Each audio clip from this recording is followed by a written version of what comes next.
একটু দাঁড়ান, আপনি কি আত্মবিশ্বাসী নাকি অহংকারী একজন মানুষ? আজকের এই ভিডিওতে রয়েছে একটি সাইকোলজিক্যাল টেস্ট। এই টেস্টে অংশগ্রহণ করার মাধ্যমে আপনি জানতে পারবেন যে আপনি কি আত্মবিশ্বাসী নাকি অহংকারী। আত্মবিশ্বাসের অভাবে আমরা অনেক জায়গায় পিছিয়ে যাই, আবার অহংকার হচ্ছে পতনের মূল। অহংকারের কারণে আমরা ধ্বংস হয়ে যাই। তাই আমাদের ভেতর আত্মবিশ্বাস বেশি থাকা এবং অহংকার কম থাকা অত্যন্ত জরুরি। আবার অতিরিক্ত আত্মবিশ্বাসের কারণে আমরা সহজ কাজগুলোতেও ভুল করে ফেলি। আজকের এই সাইকোলজিক্যাল টেস্টের মাধ্যমে আপনি জানতে পারবেন যে আপনার ভেতর কতটুকু আত্মবিশ্বাস এবং আপনার ভেতর কতটুকু অহংকার রয়েছে। আজকের এই টেস্টটি নিজের সম্পর্কে জানার জন্য এবং সেই অনুযায়ী নিজেকে বদলানোর জন্য খুবই মূল্যবান একটি টেস্ট। এই টেস্টটিতে আমি আপনাকে সহজ 10টি প্রশ্ন করব। প্রতিটি প্রশ্নের জন্য থাকবে 4টি করে অপশন। পছন্দের অপশনটি সিলেক্ট করার জন্য আপনার হাতে থাকবে 5 সেকেন্ড সময় এবং আপনার সিলেক্ট করা অপশনটির জন্য আপনি পাবেন নির্দিষ্ট কিছু পয়েন্ট। এভাবে সবগুলো প্রশ্ন শেষে আপনার মোট পয়েন্ট অনুযায়ী বলে দেয়া হবে আপনার ভেতর কতটুকু আত্মবিশ্বাস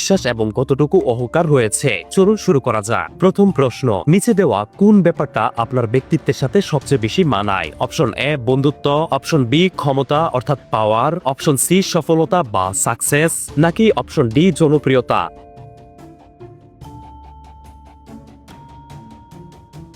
যদি আপনি প্রথম অপশনটি চয়েস করে থাকেন তাহলে আপনি পেয়েছেন 1 পয়েন্ট। যদি আপনি দ্বিতীয় অপশনটি চয়েস করে থাকেন তাহলে আপনি পেয়েছেন 4 পয়েন্ট। যদি আপনি তৃতীয় অপশনটি চয়েস করে থাকেন তাহলে আপনি পেয়েছেন 2 পয়েন্ট। যদি আপনি চতুর্থ অপশনটি চয়েস করে থাকেন তাহলে আপনি পেয়েছেন 3 পয়েন্ট। দ্বিতীয় প্রশ্ন, আপনি আপনার জীবনের সমস্যাগুলোকে কিভাবে হ্যান্ডেল করেন? অপশন এ যা হবে দেখা যাবে এরকম মনোভাব রাখেন। অপশন বি সমস্যা কোনো ব্যাপারই না, আমি অবশ্যই সমাধান করতে পারবো। অপশন সি আপনি প্ল্যান করে যে কোনো সমস্যার সমাধান বের করেন, নাকি অপশন ডি যতক্ষণ পারেন সমস্যাগুলোকে এড়িয়ে যান।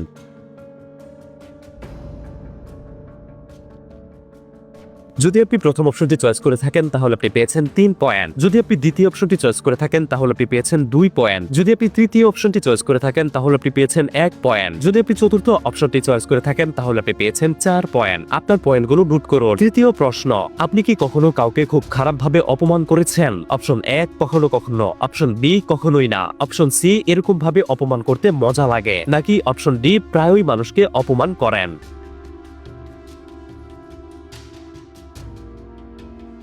যদি আপনি প্রথম অপশনটি চয়েস করে থাকেন তাহলে আপনি পেয়েছেন 2 পয়েন্ট। যদি আপনি দ্বিতীয় অপশনটি চয়েস করে থাকেন তাহলে আপনি পেয়েছেন 1 পয়েন্ট। যদি আপনি তৃতীয় অপশনটি চয়েস করে থাকেন তাহলে আপনি পেয়েছেন 3 পয়েন্ট। যদি আপনি চতুর্থ অপশনটি চয়েস করে থাকেন তাহলে আপনি পেয়েছেন 4 পয়েন্ট। চতুর্থ প্রশ্ন, যখন আপনি কোনো কাজে সফল হন তখন আপনি কিভাবে রিয়্যাক্ট করেন? অপশন এ শত্রুর সামনে নিজের বিজয়টাকে শো অফ করেন, অপশন বি সারা দুনিয়ার সামনে শো অফ করেন, অপশন সি একটা কাজে সফল হওয়ার সাথে সাথেই আরেকটা কাজে সফল হওয়ার জন্য প্ল্যান করা শুরু করে দেন, নাকি অপশন ডি প্রিয়জনদের সাথে এই সফলতা উদযাপন করেন।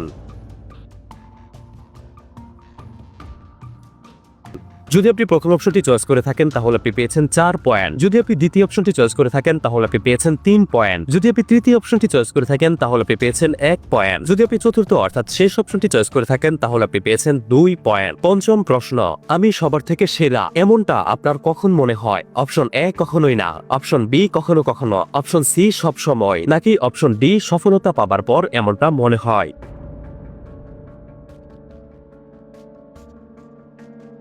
যদি আপনি প্রথম অপশনটি চয়েস করে থাকেন তাহলে আপনি পেয়েছেন 1 পয়েন্ট। যদি আপনি দ্বিতীয় অপশনটি চয়েস করে থাকেন তাহলে আপনি পেয়েছেন 2 পয়েন্ট। যদি আপনি তৃতীয় অপশনটি চয়েস করে থাকেন তাহলে আপনি পেয়েছেন 4 পয়েন্ট। যদি আপনি চতুর্থ অপশনটি চয়েস করে থাকেন তাহলে আপনি পেয়েছেন 3 পয়েন্ট। ষষ্ঠ প্রশ্ন, নতুন কিছু শেখার সময় আপনার কেমন অনুভব হয়? অপশন এ আপনার নতুন কিছু শেখার প্রয়োজনই নেই, অপশন বি নতুন কিছু শিখতে আপনার খুব ভালো লাগে, অপশন সি একদম ভালো লাগে না, নাকি অপশন ডি আপনি সেটি শিখেন যে বিষয়ে আপনার ইন্টারেস্ট রয়েছে।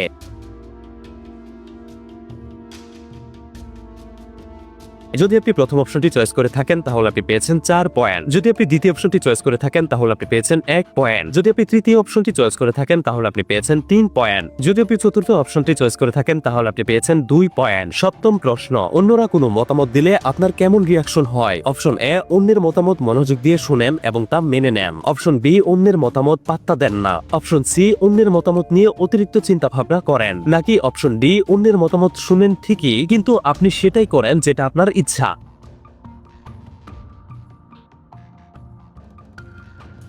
যদি আপনি প্রথম অপশনটি চয়েস করে থাকেন তাহলে আপনি পেয়েছেন 1 পয়েন্ট। যদি আপনি দ্বিতীয় অপশনটি চয়েস করে থাকেন তাহলে আপনি পেয়েছেন 4 পয়েন্ট। যদি আপনি তৃতীয় অপশনটি চয়েস করে থাকেন তাহলে আপনি পেয়েছেন 2 পয়েন্ট। যদি আপনি চতুর্থ অপশনটি চয়েস করে থাকেন তাহলে আপনি পেয়েছেন 3 পয়েন্ট। অষ্টম প্রশ্ন, আপনার মতে আপনার শত্রু কে হতে পারে? অপশন এ, যে আপনার সমালোচনা করে। অপশন বি, আপনার শত্রু কেউ হতেই পারে না। অপশন সি, যারা আপনাকে পছন্দ করে না তারাই আপনার শত্রু। নাকি অপশন ডি, যারা আপনার থেকে সব দিক দিয়ে সফল তারাই আপনার শত্রু।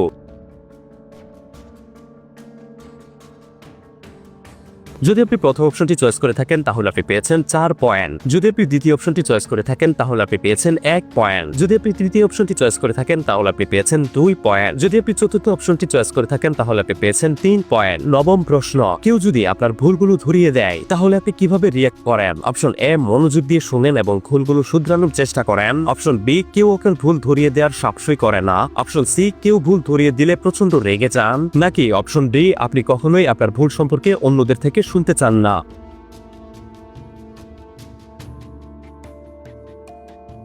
যদি আপনি প্রথম অপশনটি চয়েস করে থাকেন তাহলে আপনি পেয়েছেন 1 পয়েন্ট। যদি আপনি দ্বিতীয় অপশনটি চয়েস করে থাকেন তাহলে আপনি পেয়েছেন 4 পয়েন্ট। যদি আপনি তৃতীয় অপশনটি চয়েস করে থাকেন তাহলে আপনি পেয়েছেন 2 পয়েন্ট। যদি আপনি চতুর্থ অপশনটি চয়েস করে থাকেন তাহলে আপনি পেয়েছেন 3 পয়েন্ট। দশম অর্থাৎ শেষ প্রশ্ন, এমন একজন মানুষ যে সর্বদা আপনাকে ছোট করে দেখে, আপনাকে ঘৃণা করে, সে যদি কখনো বিপদে পড়ে আপনার কাছে সাহায্য চায় তখন আপনি কি করবেন? অপশন এ, আপনি তাকে মোটেও সাহায্য করবেন না। অপশন বি, আপনি তাকে সাহায্য করবেন। অপশন সি, তাকে অপমান করে তাড়িয়ে দিবেন। নাকি অপশন ডি, তাকে পাত্তাই দিবেন না।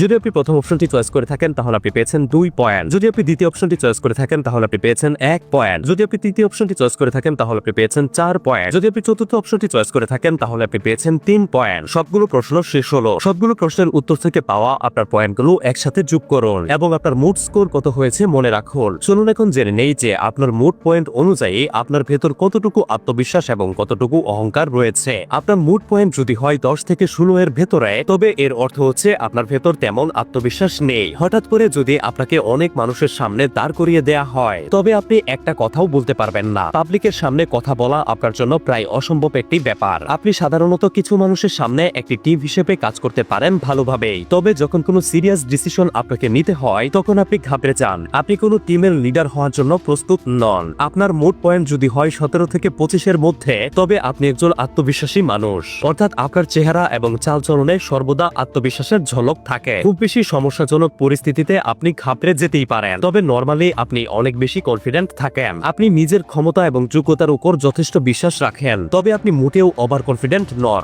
অর্থাৎ আপনার ভেতর অহংকার মোটেও নেই। আর আপনার এই গুণের কারণেই আপনি একজন ভালো মানুষ হিসেবে পরিচিত। মানুষ আপনার সাথে কথা বলতে পছন্দ করে, কেননা আত্মবিশ্বাসী হওয়ার পাশাপাশি আপনি একজন নম্র ও ভদ্র মানুষ। তবে আপনার এই কোমল হৃদয়ের কারণে অনেক সময় আপনার ক্ষতি হয়ে যায়, কারণ মানুষ আপনার থেকে ফায়দা লুটে। তাই আপনার উচিত আরেকটু প্র্যাকটিক্যাল হওয়া, আরেকটু চালাক চতুর হওয়া। আপনার মুড পয়েন্ট যদি হয় 26 থেকে 33 এর ভেতর, তাহলে আপনি একজন ওভার কনফিডেন্ট মানুষ। এই ধরনের মানুষেরা নিজের ক্ষমতা এবং শক্তি নিয়ে খুবই দাম্ভিকতা দেখায়। এরা নিজেদেরকে অন্য সবার থেকে বেটার ভাবে, আর এদের মতে এদের যেখানে যেমনটা পছন্দ তেমনটাই করা উচিত। এই ধরনের মানুষেরা ভাবে যে তাদের ডিসিশনই সেরা ডিসিশন এবং বাকি সবার তার কথা শোনা উচিত। এরা কোনো কিছু যাচাই বাছাই না করেই, অন্যদের পরিস্থিতির কথা না ভেবেই যখন তখন যা তা বলে দেয়। যদি আপনার ব্যক্তিত্ব এমন হয়ে থাকে তবে আপনার উচিত নিজেকে আরেকটু পরিবর্তন করা, সর্বদা অন্যদের দিকটাও মাথায় রাখা। এতে করে কারো অপমান বা দুঃখের কারণ আপনি হবেন না। আপনার মুড স্কোর যদি হয় 33 থেকে 40 এর ভেতর, তবে আপনি একজন এরোগেন্ট অর্থাৎ অহংকারী মানুষ। এমন পার্সোনালিটি কারোর জন্যই ভালো কিছু বয়ে আনে না, কারণ অহংকারী মানুষেরা সামান্য কিছু শিখলেই ভেবে নেয় যে এই পৃথিবীতে তার চাইতে জ্ঞানী ব্যক্তি আর কেউ নেই, যাকে বলে খালি কলসি বাজে বেশি। এরা অন্যদেরকে জ্ঞান দিতেও এক্সপার্ট এবং বেশিরভাগ ক্ষেত্রেই সেটা কোনো দরকারি জ্ঞান নয়। এগুলো শুধুমাত্র তাদের অহংকারের বহিঃপ্রকাশ। এই ধরনের মানুষের সবচেয়ে বড় ও খারাপ দিক হচ্ছে এরা সবকিছুতেই অন্যদের সাথে তুলনা করে এবং সুযোগ পেলেই অন্যদেরকে ছোট করে। দাম্ভিকতা ও অহংকারিতার কারণে এরা নিজেদের কমন সেন্স পর্যন্ত হারিয়ে ফেলে এবং এই ধরনের মানুষেরা নিজের দোষ কখনোই স্বীকার করতে চায় না। উল্টো এরা নিজের ভুলের জন্য অন্যদেরকে দায়ী করে। এই ব্যক্তিত্ব ধ্বংস ছাড়া কিছুই বয়ে আনে না। তাই আপনি যদি এই ব্যক্তিত্বের হয়ে থাকেন তাহলে নিজেকে পরিবর্তন করার চেষ্টা করুন। তো আপনার কত পয়েন্ট এবং আপনি কোন ক্যাটাগরিতে পড়েছেন অবশ্যই কমেন্ট করে জানাবেন। ভিডিওটি ভালো লাগলে অবশ্যই একটি লাইক দিতে পারেন। আপনার বন্ধুদের সাথে ভিডিওটি শেয়ার করে জেনে নিন যে তারা কতটা আত্মবিশ্বাসী বা অহংকারী। এরকম প্রয়োজনীয় ভিডিওগুলো মিস না করতে অবশ্যই পেজটি ফলো করে রাখতে পারেন। আপনাকে অসংখ্য ধন্যবাদ।